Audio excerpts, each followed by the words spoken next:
So we will start the revision work not by page, but with the sample question answer that you have already got in the PDF format from the school website. Chapter number 1 is going to school. Means it is about different states and different way the people and the children mostly go to school in the different parts of India. How much struggle they go through to reach the school. Just like you can see the bamboo bridges, after raining, there is rainwater, knee-high rainwater, and still the children will go to school by the bamboo bridges that are made. So going to school chapter is all about the struggles, the strength, and the motivation of the students, that even after so much hurdles, even after so much hindrance, they are able to go to school just because they are motivated enough. Like the first page tells you about the bamboo bridge, that after raining so much, still they go to school by the bamboo bridge. Now let's come to the sample question answer of this chapter that we will thoroughly revise. Question number 1. Why do we need bridges? Answer is, we need bridges to go across water bodies. You can see there are so many water bodies because our India is so much rich with the water resource. There are lakes, ponds, there are rivers, and to cross those we need bridges. Question number 2. What is Vallam? Vallam is a small wooden boat used by children in some part of Kerala to go to school. Now Vallam is not a very regular boat, but a very simple boat that is made out of wood. It is a wooden boat which is used by children specifically in Kerala to go to school, means to cross the water bodies. Next, what is pulley? Pulley is a wheel on a fixed axle which moves a load along a rope or cable. A pulley makes it easier to lift an object than lifting the weight by hand. You can see the diagram of a pulley. Axle. Now what is axle? A rod passing through the center of the wheel is called axle. Now pulley help us to carry very much heavy weight that you cannot lift by your own hand, and pulleys are used all over India in different parts, specifically in hilly region to cross the mountainous region or the rivers, etc. Next, why it is difficult to walk on snow? Because walking on snow is difficult in the following ways. When the snow is soft, our feet sink into it. Sink into it means your feet will just go inside the snow, means sinking. And second, when the snow is frozen, we may slip and fall because the snow frozen is very slippery. Similarly, the next question is the difference between cement bridge, bamboo bridge. It is made up of cement, brick, iron rod, etc.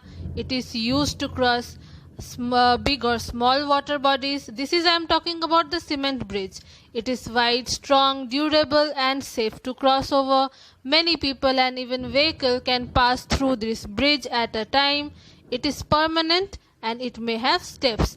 Whereas bamboo bridge, it is made up of bamboo sticks and ropes. It is used in places where there is knee-high water due to heavy rainfall. It is narrow, weak and unsafe to cross over. Only 2 to 3 people can pass through this bridge at a time. It is a temporary bridge. It does not have any steps. Now this is the difference between a bamboo bridge and a cement bridge. That is very easy to understand. Next question is, suppose there is a river in your area, what difficulties there would be if there will be no bridge over it? If suppose you are living in an area where there is no bridge but you need to cross the river, what will you do and what will be the problems? If there will be no bridge over the river, it would be very difficult to cross the river. people would have to use boat to cross the river, which would consume a lot of time. So crossing the river with boat will need more time than crossing a bridge. Next question. Where do you think we see the use of pulley? List them. The use of pulley we see in the following. We use pulley to collect water from wells. We use it to lift heavy things. Pulleys are used in elevators in order to function easily. Now my question from this chapter to you students, that I have intentionally missed few questions. What are they? Because I think you need to go thoroughly with all the question answer which are being provided to you. So now my question is, tell me the questions that are I have missed means 2-3 questions I have missed intentionally. What are they? Next chapter is ear to ear. As the name suggests, we are going to learn about the ears. We have already learned about ears of different animal and how the different types of animals hear, how they listen to. Means this is one basic sense organ of our body as a human, and also the animals who have ears, either external or internal. Like here there are so many animals you can see. Are these animals looking funny? Yes, of course, because their ears have been interchanged. The artist has drawn wrong ears on the head of the animal. Give correct ear to the animal in the space given below. Now this is in your first page of the second chapter. Now I am not going page by page because it has already been done. As we are doing revision work, so we will go question by question. We will discuss the sample question and then I may ask you few questions. Let's see. Come to the first question. Do birds have ears? How do they look like? Yes, birds have ears, but we cannot see them. A bird has tiny holes on both sides of its head. Generally, the holes are covered with feathers. These help bird to hear. This is very common. If you have seen a bird, there is no external ear of a bird. There are two tiny holes that we cannot see because it is covered with feather. Question number 2. Why do the animals have different patterns on their body? So many animals have different pattern. Why does this happen? Because the different pattern on the animals are due to the hair on the skin. The hair on the skin of the body of the animal create different pattern on their body. Question number 3. Which animal give birth to young ones? Give example. Animals who give birth to young ones are, like the features are, they have hair on their body, they have visible external ears. For example, cow, dog, cat, etc. Question number 4. Which animals lay eggs? Give example. Animals who lay eggs, like they do not have hair on their body but may have feathers or scales like fish, feathers like birds. They do not have visible external ears. If you actually identify those, my question is name some. Like here, for example, birds, lizard, frog, etc. What is herd? Next question. Answer. Some animals live together in group and have leaders. The group are called herd.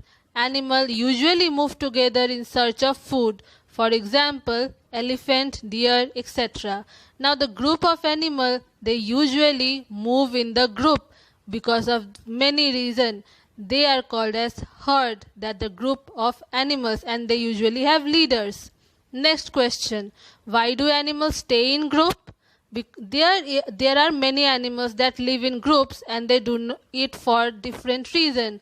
Like living in group helps an animal avoid getting eaten by predators. Predator means the dangerous animals that eat them. They are the predators. Working together can also help them find more food. This is very natural. it will help them find more food for their young ones also. What does being extinct means? Extinction of a particular animal or plant species occur when there are no more individual of that species alive anywhere in the world. That means that species is extinct. Now there is one question, that was, what are the reasons? Because that the climate change, the urbanization, and the many more other reasons that you can also input by yourself. I want an answer from your side, that is actually disturbing the natural habitat of animals. Let's come to the next question. What does it mean to be endangered? Like extinct are the animals that are nowhere in the planet, but endangered, on the other hand, an animal that is endangered is close to extinction, means not extinct yet but close to extinction. That means only very few of that type of animal is left in the world. For example, rhinoceros, tiger, turtle, gorilla, giant panda, etc. Means very few animals are left, and when there will be no animal left, then they will be called as extinct. Next question. Write two main factors responsible for animals to be endangered. The two main factors responsible are poaching, means hunting, the means over and illegal hunting of animals for their skin, bones, etc., or destruction of their natural habitat that we humans are doing. How can we save wildlife and endangered species? By creating social awareness. We must participate in social awareness program like Van Mahotsav by planting saplings. Afforestation means the opposite of deforestation, means we must plant more and more plant and save forest which provide shelter and food for wildlife. We can protect their natural habitat by creating wildlife sanctuaries and national park. That is also done by the government. By imposing law against illegal hunting. Wildlife Protection Act 1972 also says this. Imposing of law means formulating and framing and then imposing of the law. Name some national parks in India like Kaziranga, Jim Corbett, Periyar National Park, Gir National Park in Gujarat. Like these are all the national parks that you must know about India and the Indian national parks. Next, how is it important for human to save endangered animals? The conservation of endangered animals is very important for human as well. A well-balanced ecosystem purifies the environment, giving us clean air to breathe, a healthy water system to support diverse marine life and provide good and land for agriculture production. If we do not make these changes and amendments and do not take care of the ecosystem, in turn the ecosystem will not take care of the human beings. So it is very important. I hope this chapter is also clear with you. Now let's come to chapter number 3, A Day with Nandu. Now here is the first 2 pages of the chapter. Here it was a story about Nandu. As you all know, we have done this page by page, but today we will do according to the question answer. Nandu was an elephant.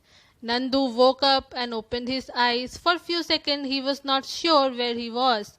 It seemed to him that he was surrounded by the forest of big grey tree trunks. He blinked his eyes and looked around. Oh, there was Amma.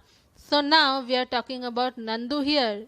He is an elephant, and he thought for 1 minute that he is surrounded by big grey tree trunk. Now most of you have asked me this question in doubt clearing class also. Ma'am, what does big grey tree trunk means? Means he was seeing the trunks and legs of the elephant that are usually grey as tree trunk. He thought that he is surrounded by tree trunks which are grey, but actually those were the legs and trunks of the elephants of his family members. And why it is called as grey? Because elephant skin is usually grey. That's why it is said as like this in the first few lines. because he is very small. So when he woke up and opened his eyes, he thought he was somewhere in between a jungle with big grey tree trunks.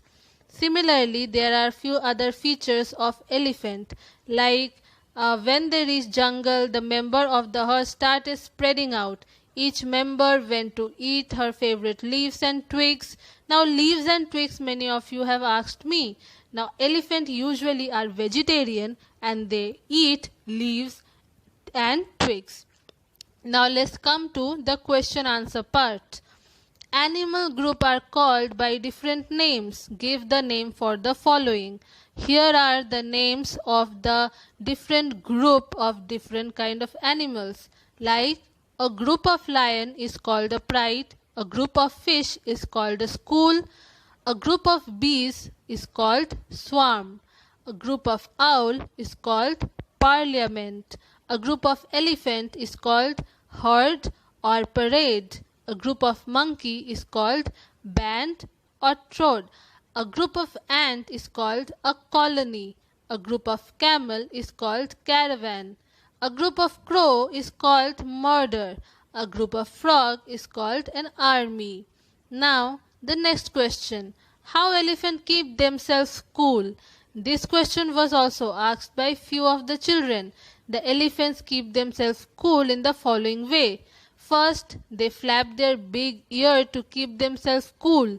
Their big ears are helpful as they work like fan because they have big, huge ears, so they use to flap them, and by flapping them, they can get fresh air which keeps them cool. They flick means sudden movement. They flick the mud and dirt into their back to cool themselves down, and they also play in mud and water to cool themselves out because elephants are huge animals, they need to cool themselves. How do elephants help each other? Whenever in trouble, the elephant not just help each other but they also join together to care for and rescue their young ones. Elephants are very intelligent animals and they behave in very civilized way. They help each other in very nice way. Write the short notes on elephant herd. An elephant herd has mainly female and baby elephant. The oldest female elephant is the elder leader of the herd. The herd may have 10-12 female and their young ones. Male elephants live in the herd till they are 14-15 years old. Then they leave the herd and move around alone. Next, how do you think they are different? The monkey, they dance to entertain people, and the monkey that are free. The monkey which are free are very happy. They get food on time, they do whatever they like, they go wherever they want. Whereas the monkey that dance to entertain people do not enjoy such freedom as they are used by people to earn money, so they feel sad. So anywhere if you see one animal which is free and one animal who is actually chained or is being used to entertain people, that is the difference between both the animals. One is free and one is actually not free and sad and unhappy. Now next question. Distinguish between Asian and African elephant. Now Asian and African elephant you must have seen in TVs and movies maybe. So here are the difference. Asian elephant have similar round ears, whereas African elephant have much larger ears. Asian elephant have twin domed head, whereas African elephant have round head. Asian elephant, only the male elephant can have tusk, but in African elephant, both the male and female elephant can have tusk. Now, the next question. Now, what will you say about the tusk? That the ivory teeth of the elephant, that is the bigger size, the ivory tusk. It is also known as ivory tusk. The big two teeth of the elephant. Now next question, how are the elephants useful to us? They help in spreading the tree seeds far and wide and rich manure every time they produce dung. Dung is the excretion of the elephant, or you can say it is the excretory product when the elephant actually poop. Now they are used to attract tourists and used in jungle safaris. They are used to carry load. They are used by the forest department to look after the entire jungle. Means they are used as a vehicle. Maybe they are used by the safari organizations also to view the jungle, and on the back you can sit and go on a nice safari. What do you mean by symbiotic relationship? It is a type of relationship where one species benefit from the relationship while the other species remain unaffected by the relationship, like the buffalo and the sitting of the bird on it, like that bird was eating insect and pest from that buffalo. That's why both were benefiting from the relationship. That kind of relationship is known as symbiotic relationship. Give two example of symbiotic relationship. Cattle egret follow grazing buffalo and eat fly and bugs. In this case, the egret is getting its food without harming the buffalo. Just like I said, golden jackals, once they have expelled from pack, will follow a tiger to feed on the remain of its kill. In this case, the jackal is getting its food without harming the tiger. Now here both the jackal and tiger are benefiting from this relationship. Now I hope all of you have understood. My question is, what questions did I left from the third chapter, and what were the doubts that you have from those questions? Let me know in the comments and also in the doubt clearing classes so that I can clear out the doubts. This is my question. If you ask me the same thing in the doubt clearing class, I would know that actually you have seen the video completely until the last minute of the video. So that's why intentionally I am asking you all this question in between the videos so that I can know that how many of you have actually watch the video. So let me know in the comments, and also I will be asking the same question in the doubt clearing classes, that how many questions I have missed intentionally. So till then, thank you, stay safe, study hard, see you in the next video, and all the very best for your pre-mid exams. Whatever doubt you have, do not forget to clear it out. Thank you, students.